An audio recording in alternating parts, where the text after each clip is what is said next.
졸꾸러기 여러분 안녕하십니까? 신박사TV의 신박사입니다. 여러분, 제가 여러분들한테 조언을 많이 드리지만 항상 염두하세요. 항상 명심하세요. 저도 인간이고 저도 틀릴 때가 많습니다. 그 다음에 저의 장점은 저는 똑똑하지는 않아요. 메타인지가 높은 거고, 저의 큰 장점 중에 하나는 단점을 잘 인지하고 있고, 틀렸을 때 그거를 재빠르게 인정하고 사과를 하고, 그 다음에 그거를 배우려고 노력한다는 게 제 장점이지, 저는 뭐 똑똑한 거는 제 장점은 아니에요. 고 작가님이 엄청 똑똑하시죠.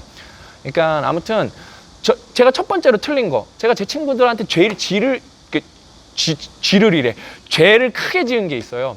뭐냐, 옛날에 저도 우리나라 부동산이 무조건 일본 따라가는 건 줄 알았어요. 어디서 주워 들은 거 있다고 인구 절벽이 오니까 어때요? 부동산이 다 거품이 꺼질 줄 알았어요. 근데 이게 웬걸 부동산이 끝도 없이 올라가요. 그래서 이걸 웬걸 데이터 몇 개 보니까, 와, 일본 빼고는 다 올랐고, 일본도 정확하게 그 뭐라 그러더라, 이 주거 시설이랑 그 다음에 뭐 이런 그러니까 주거 시설, 비주거 시설이랑 빼면은 또 데이터가 달라요.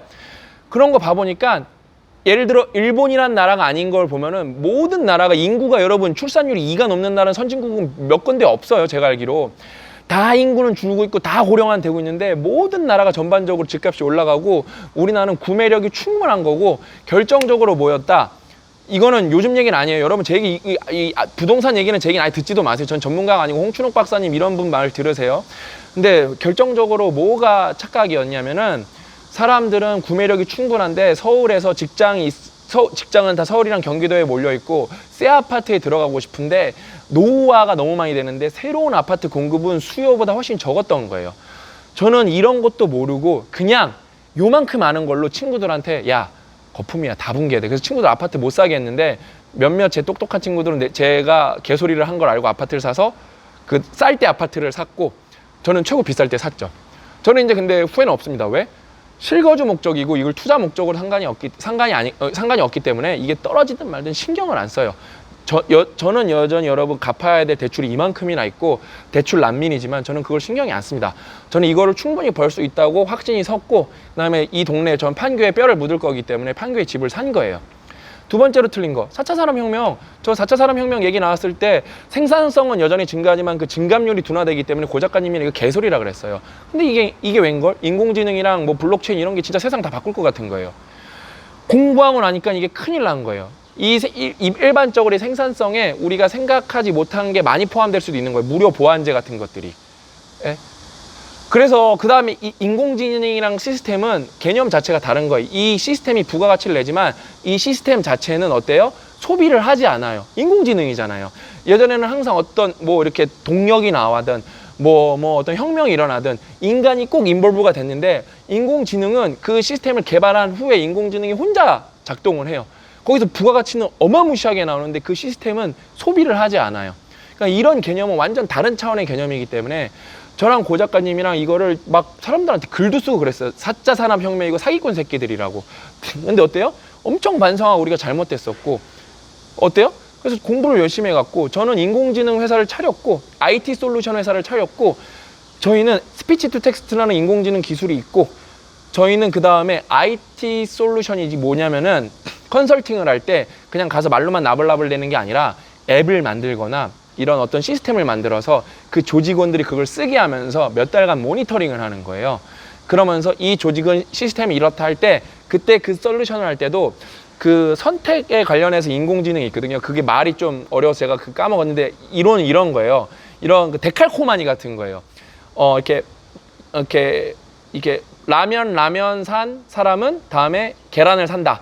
그러면 이 사람이 라면을 샀으면 다음에 계란을 살 확률이 높다 하고 인공지능이 추천을 해주는 걸로, 거기서 그런 인공지능을 사용을 해갖고, 이게 되게 생각보다 간단한 인공지능이거든요. 구현이 어렵지가 않아요. 여러분도 파이썬 어느 정도 공부하시고, 이게 이 정도 인공지능은 뭐 솔직히 민간인은 어렵고 컴공학부를 전공한 친구면 어렵지 않게 할 수 있는 수준의 인공지능인데, 그거를 삽입을 하고 앱을 만들어서 저희가 이걸로 IT 솔루션으로 저희가 컨설팅을 해서 그 조직의 생산성을 다 파악했습니다. 그래서 엄청나게 거기서 수익을 많이 냈고 부가가치를 많이 냈고 그 조직이랑 관계가 엄청나게 좋습니다. 그러니까 이런 거를 상상도 못 했다니까요. 그 다음에 이제 제가 세 번째로 틀린 거, 최근에 이제 앞에 거는 이제 다 말씀드린 거고, 제가 최근에 이제 아주 비밀리에 저희 지도 교수님을 만났는데, 잽싸게 제가 싱가포르에 갔을 때 만났는데, 짧게 우리 가족이 때문에 갔는데, 제가 만난 사람이 친구들이 부를까봐 간다는 말 아무도 안 쓰고 교수님만 잽싸게 만나고 왔어요. 짧게 가는 거라서. 근데 제가 뭐라고 말한 적이 있냐면은 퀀텀 컴퓨터는 사기라고 그랬어요. 왜? 제가 그걸 잘한다고 생각했었거든요. 왜? 퀀텀 컴퓨터는 여러분 극저온에서만, 그러니까 초전도 현상이 있어야만 이게 작동을 합니다. 그래서 극저온이라면은 뭐냐면은 뭐 0켈빈, 뭐 1켈빈, 2켈빈, 그러니까 마이너스 270도, 뭐 마이너스 260도 이런 데서만 작동을 하는 거예요. 극저온에서만. 제가 힐리움4로 이제 크라이오스탯이라고 했고, 제가 그거를 퀀텀홀 이펙트, 양자 홀 효과를 제가 직접 측정하던 학생이어갖고, 그 다음에 저희 지도 교수님이 뭐 그 스피놀 이펙트 이런 거에 되게 전문가세요. 어노멀러스 홀 이펙트, 뭐 양자홀 효과 이런 걸로 저희가 다 실제로 퀀텀홀 이펙트 이런 걸 저희가 다 측정을 했고, 저희가 크라이오스탯이 엄청 많아요. 그러니까 극저온에서 측정할 수 있는 장비가 연구실에 어마어마하게 많고, 저희는 뭐도 있냐면은 전 세계에서 하나 저희가 수동으로 제작한 크라이오스탯도 있어요. 일단은 이게 밀리켈빈까지 떨어지고, 밀리켈빈까지 떨어지는 게 되게 어려워요. 왜냐면은 이게 그냥 막 마이너스 200, 그러니까 막 3켈빈 뭐 이렇게까지는 떨어뜨리는 힐리움4는 되게 싸요. 근데 밀리켈빈으로 떨어뜨리는 게 왜 중요하냐면은, 밀리켈빈으로 떨어뜨리면 알루미늄이 슈퍼컨덕터가 됩니다. 그래서 알루미늄은 쉽게 증착을 할 수 있는 도체인데, 여기 슈퍼커런트를 흘릴 수가 있어서 많은 실험을 할 수가 있어요. 그러면서 저희가 거기에 기가허르츠로 측정을 할 수 있는 그게 뭐라 그러더라? 그 챔버 이름이 되게 특이한 건데, 이거 챔버 셋업이 몇 년 걸렸어요. 몇 년. 저희가 되게 그래서 이거의 전문가예요, 사실 제가요.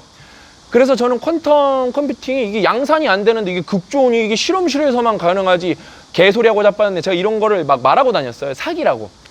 근데 이게 웬걸? 생각해 보니까 이게 굳이 퍼스널라이즈드 컴퓨터가 될 필요가 없는 거예요.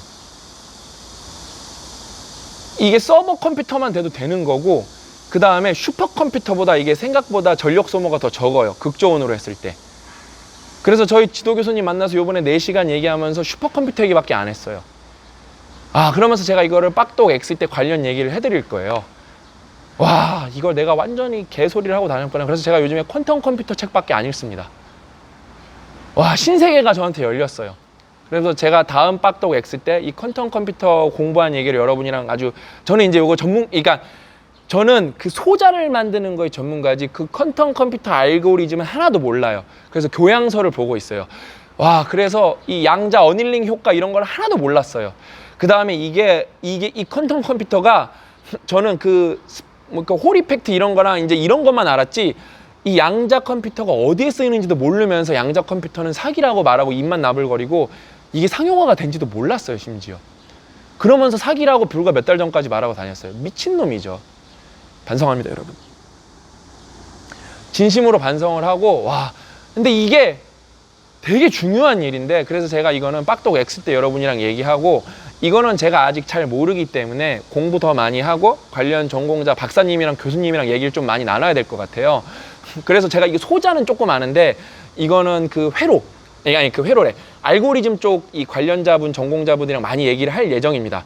그래서 제가 좀 자신이 생기면은 그분들 초빙해서 얘기도 나누고, 이거는 제가 할 수 있는 수준의 얘기는 아니에요. 제가 왜냐면 한계가 있어요. 완전 다른 세상이에요. 근데 제가 이제 교양서를 읽고 이해한 내용은 제가 이제 빡독 X부터 이제 오프라인에서 이제 살살살 얘기할 예정입니다. 그래서 빡독 X는 점점 퀄리티 높은 토론의 장이 될 겁니다. 아무튼 여러분, 제가 3번의 미친 소리를 통해서 여러분한테 뭘 말씀드린 거냐? 저는 여러분 절대적으로 옳은 사람이 아닙니다. 저는 항상 오는 게 아니고 항상 자주 틀립니다. 그걸 항상 염두하고 제 방송을 보세요. 그 다음에 틀리면은 지적을 해주세요. 그래서 틀린 거는 저는 받아들일 거고, 그 다음에 제가 확신 있는 거는 나중에 그거를 나중에 이렇게 수정할지언정 제 논리랑 근거가 더 오르면은 저는 그거를 옳다고 주장을 할 거예요. 네? 여러분이 저를 설득하시려면 더 탄탄한 근거를 갖고 오시고 확실한 주장, 요목조목 이렇게 논리 정연한 주장을 갖고 오셔야 됩니다. 저는 그거를 보면은 바로 수정합니다. 네? 아셨죠? 그러니까 여러분, 저는 뭐 절대적으로 옳은 존재가 아니다. 그러니까 뭐 제가 여러분 많이 아는 것 같아도 항상 틀릴 수 있다라는 거를 꼭 아셨으면 좋겠습니다. 그다음에 틀린 거 있으면 항상 가감 없이 말씀해 주십시오, 댓글로. 항상 이렇게 모니터링하고 틀린 부분이 있으면은, 여러분이 진짜 잘하시는 부분이 있어서 틀린 부분이 있으면은 제가 잽싸게 바로 고치도록 하고 공부하도록 하겠습니다. 그다음에 항상 감사하게 생각하겠습니다. 우리는 여러분 함께 성장하는 공동체입니다. 여기는 제가 혼자 리딩하는 데도 아니고 저는 여러분 여기서 환경 설정을 해드리고 커뮤니티를 빌딩업하고 돈을 쏟아붓는 자본가고 기업까지 제가 여기에 무슨 절대자가 아니에요. 우리는 커뮤니티입니다. 제가 나중에 이제 그 꿀벌들이 사는 시스템에 대해서도 조금 공부를 더 하면 말씀드릴 텐데, 여러분 여왕벌이 꿀벌들한테 모든 걸 명령하는 게 아니에요. 여왕벌도 거기에 극히 그냥 되게 평등한, 랭킹이 조금 높긴 하지만 그 여왕벌이 너가 꿀 따와라 그렇게 하는 그 다음에 정찰해라 그런 개념이 아닙니다. 제가 어떻게 보면 여왕벌일 수도 있지만 우리는 네트워크 구조지 절대 이런 뭔가 이렇게 중앙 컨트롤 시스템 구조가 아닙니다. 여러분 한 명 한 명이 되게 소중한 존재이고, 우리가 함께 예를 들어 소통하면서 우리 공동체가 복잡도를 올려가면서 창발을 노리는 집단이지, 우리는 절대 무슨 이런 딕테이터십, 독재자가 하나가 이렇게 통치하는 구조가 아닙니다. 그러니까 그런 걸 좀 아셨으면 좋겠고, 함께 여러분이랑 성장하고 싶습니다. 아셨죠? 졸꾸 하시길 바라면서 저는 이제 졸꾸 하시길 바라면서 응원하고, 저는 다음 시간에 더 알찬 내용으로 여러분을 찾아뵙도록 하겠습니다. 또 만나요.